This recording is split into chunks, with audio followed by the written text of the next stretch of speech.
सभी को जय श्री काल भैरव। आज हम आए हैं गुप्त नवरात्रों के गुप्त रहस्य को लेकर के, जो कोई भी आपको नहीं बताएगा। क्या आपने कभी सोचा है कि जब पूरा संसार चैत्र और शारदीय नवरात्रि मनाता है, तो शास्त्रों में दो नवरात्रि ऐसे भी हैं जिनका नाम तक जोर से नहीं लिया जाता, क्योंकि ये नवरात्रि भोग के लिए नहीं, ये नवरात्रि दिखावे के लिए नहीं, ये नवरात्रि सिद्धि, साधना और शक्ति जागरण की है। इसे कहते हैं गुप्त नवरात्रि। और आज मैं आपको वो बताने जा रहा हूं जो पुस्तकों में नहीं है, जो पंडालों में नहीं है, जो YouTube के शोर में नहीं मिलेगा। बात की गुप्त नवरात्रि कब प्रारंभ होती है। गुप्त नवरात्रि साल में 2 बार आती है।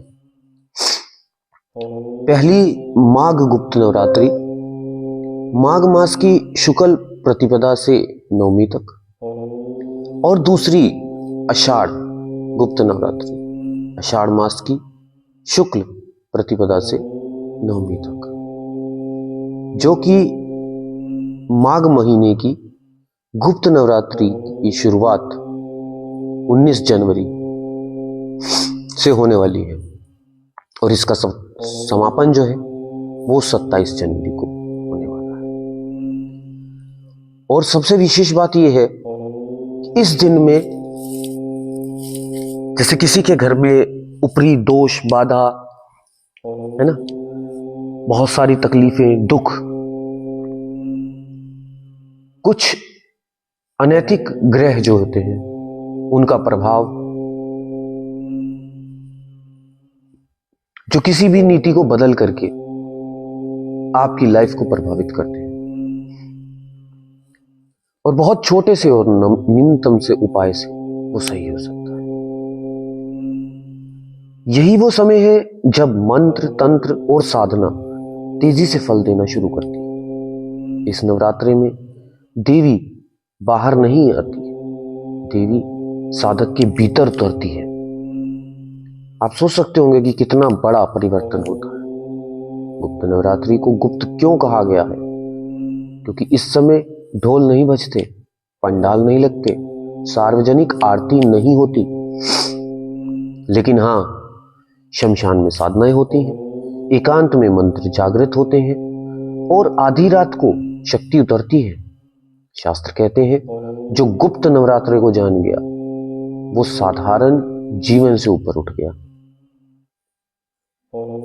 और ये केवल बात नहीं है, ये सच्चाई है। गुप्त नवरात्रों में कौन सी देवी की पूजा की जाती है? यहां दुर्गा की बाहरी रूप की नहीं, यहां महाविद्या जागृत होती है।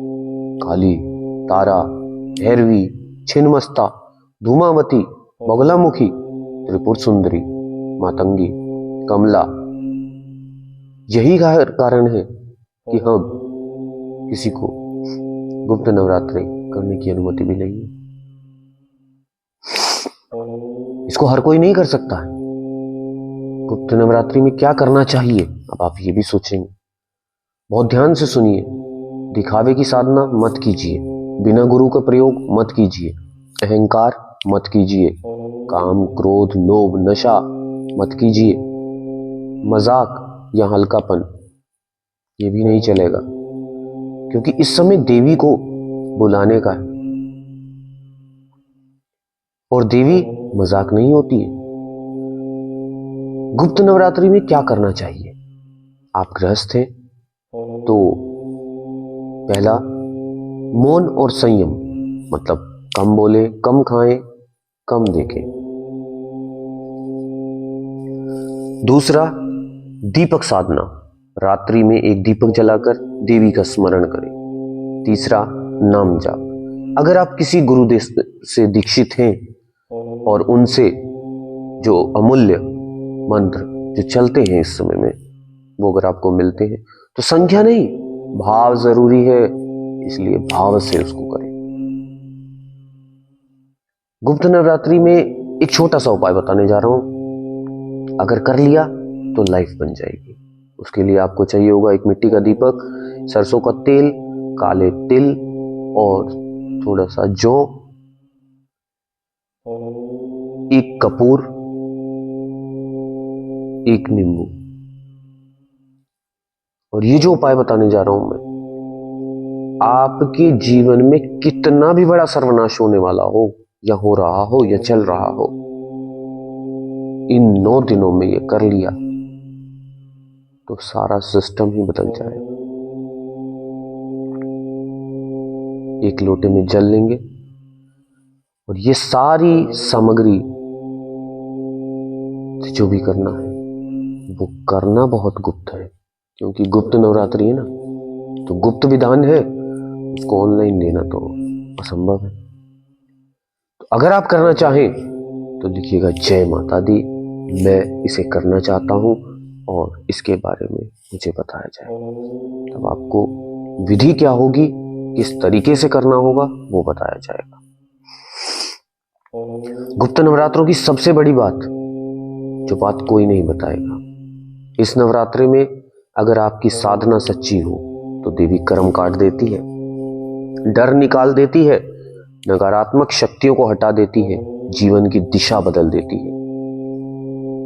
अगर अहंकार हो तो वही शक्ति परीक्षा भी लेती है। अंतिम रहस्य याद रखिए, गुप्त नवरात्रि देवी को मनाने का समय नहीं है, खुद को योग्य बनाने का समय है। और जो योग्य हुआ उसे देवी ने चुन लिया, जो नहीं हुआ उसके लिए ये 9 दिन सामान्य ही रह गए। अगर ये रहस्य आपके दिल को छुआ है तो समझ जाइए कि देवी आपको यहां तक खुद बुलाई है। यहां आप नहीं सुनने आए ये वीडियो, देवी की कृपा बनी है जो आप यहां तक इस वीडियो को सुन पाए हैं। अन्यथा मन में तो बहुत संकल्प लेते हैं, पर संकल्प टूट जाते हैं और देवी को वही मनाते हैं जो हिम्मत अपने अंदर पाते हैं। जय मां शक्ति, मन में संकल्प लीजिए और इस गुप्त नवरात्रि अपने जीवन को बदल दीजिए। और ये जो साधना मैंने बताई है जो आपके जीवन को बदल देगी, अगर आप ये करना चाहें तो संपर्क कीजिए, लिखिएगा जय मां, हाँ मैं बिल्कुल करना चाहता हूं और पुष्टता से करना चाहता हूं, मुझे इसका विवरण दीजिए। सामग्री मैंने आपको बताई दी है, दम है तो चलो श्री काल भैरव परिवार में आपका स्वागत है, और दम नहीं तो जय श्री काल भैरव, जय जय श्री काल भैरव। भगवान भैरवनाथ और माता कालका जी की कृपा आप सब पर बनी रहे, सभी स्वस्थ रहिए, मस्त रहिए। जय हो।